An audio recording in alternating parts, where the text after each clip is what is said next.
Olá, meninas e meninos, hoje é mitologia grega. E o que eu vou contar é a continuação da última aula de mitologia. Lembram que eu falei da Ifigênia, né? Do sacrifício dessa bela donzela, né? Morta, né?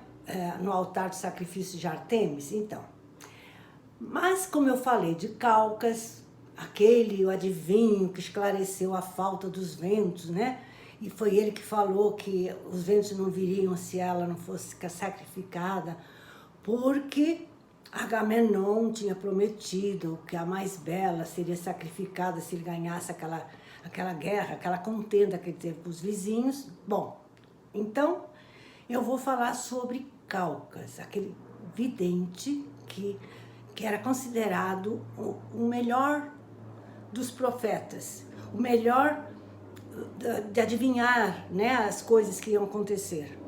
Era um vidente poderoso e íntegro, tá? O dom das suas profecias foram concedidas, segundo a mitologia, pelo deus Apolo. Bom, na sua época, era considerado o melhor dos adivinhos, que interpretavam através do voo dos pássaros. Era muito comum adivinhar as coisas pelo voo dos pássaros, tá? Uma das nuances, né, da adivinhação. Bom, ele nunca errava, sempre sabia das coisas que haviam acontecido e que iriam acontecer, tá? Conta-se que quando Aquiles, lembra de Aquiles? Aquele que a mãe colocou no rio Estige e ficou com o calcanhar vulnerável? Então, conta-se que quando Aquiles tinha 9 anos de idade, Calcas previu que Troia não poderia ser vencida sem sua presença. O que levou sua mãe Tétis, que também previra, depois que ele crescera, previra sua morte numa grande guerra. O que ela fez? Já contei isso várias vezes. Vestiu de mulher e levou para a corte do rei Licomedes, que tinha várias filhas. Então ele vestiu de mulher no meio de várias filhas. Ninguém ia saber que ele era o Aquiles, mas acabou sendo descoberto, lembram? Por Ulisses, e ele acabou indo para a guerra e morreu realmente com uma mãe previra no calcanhar, que era o único ponto vulnerável de Aquiles. Bom, isso é outra história, tá?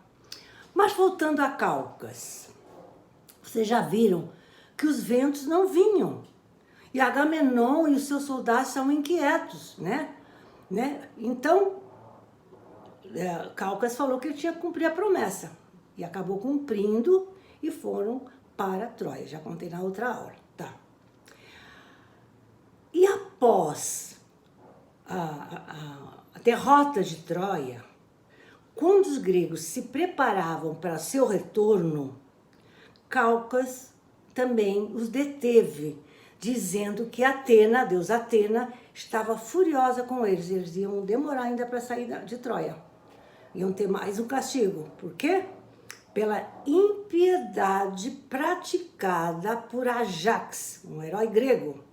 O que ele fez para colocar Atena tão furiosa e dar mais esse castigo para os gregos? Ele havia violentado Cassandra no altar da deusa. Disse até que quando se preparavam para matar Ajax, ele fugiu.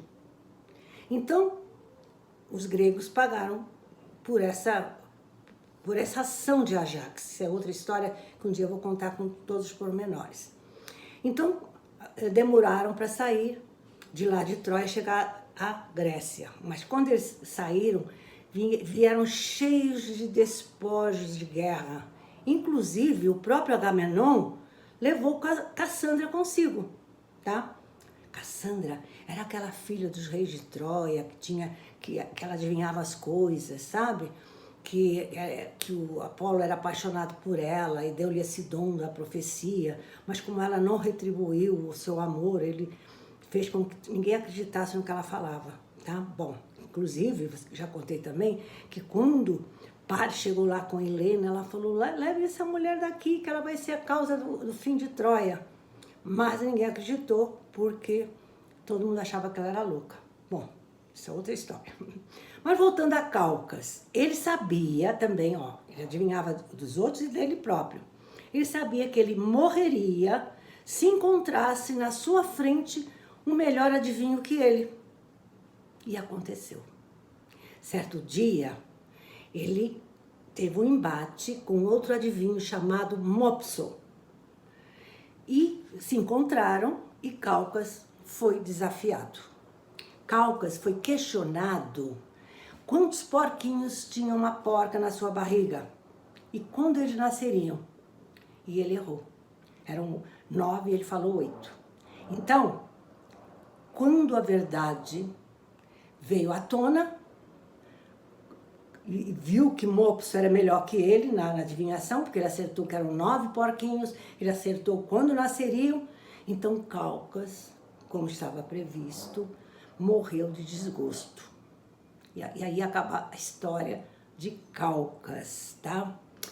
Mas tem outro vidente que vocês já ouviram falar muito em certas histórias, que é o Tiresias, aquele vidente cego, tá?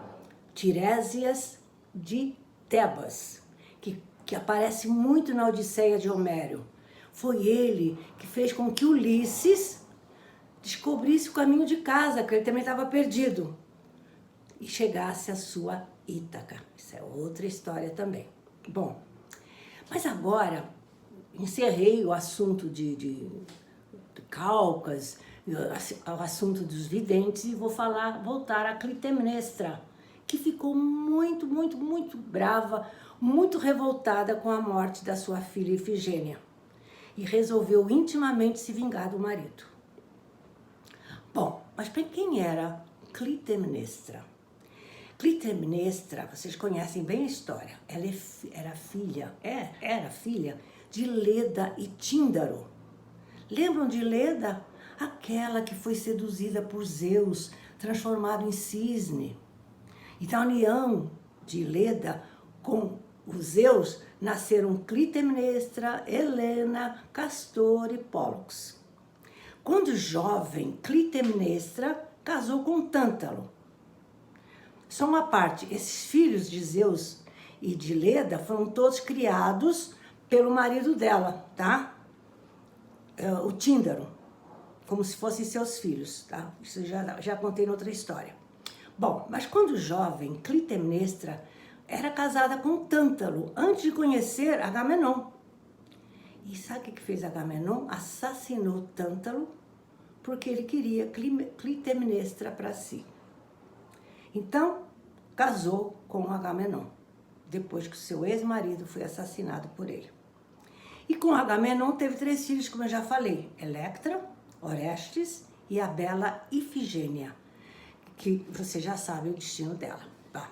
Agora, vou falar, depois que a filha Ifigênia foi sacrificada no altar de Artemis, e o que revoltou tanto Clitemnestra, e ela jurou que se vingaria de Agamenon.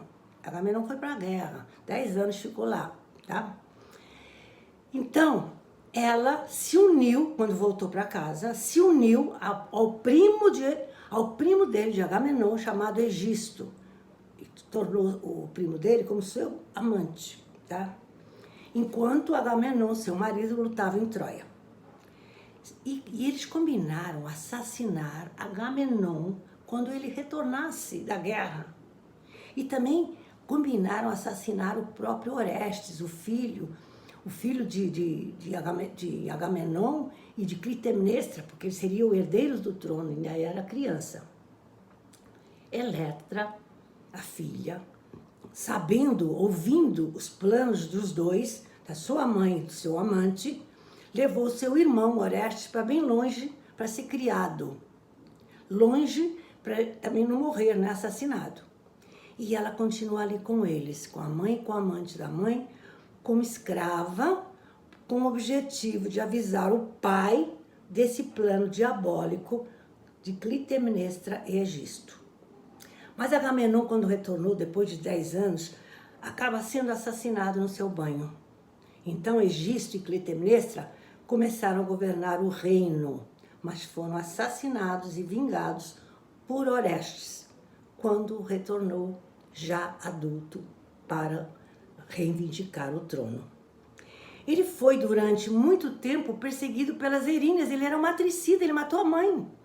já que era uma matricida, que as leis, né, do mundo dos mortos não perdoa. Mas acabou sendo absolvido pelo chamado voto de Minerva. Zeus fez um julgamento onde os deuses votariam a favor ou contra Orestes, e houve empate, tá? Porque eles viram que ele foi matricida, mas por uma causa justa. Mas mesmo assim foi um empate, então a Minerva desempatou. Bom, eu falei que ele foi durante muito tempo perseguido pelas Eríneas, quase enlouqueceu. Quem eram as Eríneas? Eram figuras da mitologia grega que exerciam a punição sobre os culpados de crimes. Na mitologia romana, essas Eríneas que perseguiam os criminosos, né, eram chamadas de fúrias. Grécia, Eríneas, e em Roma, fúrias. Sobre elas depois eu vou falar sobre uma aula. Eu vou ficar por aqui. Beijos!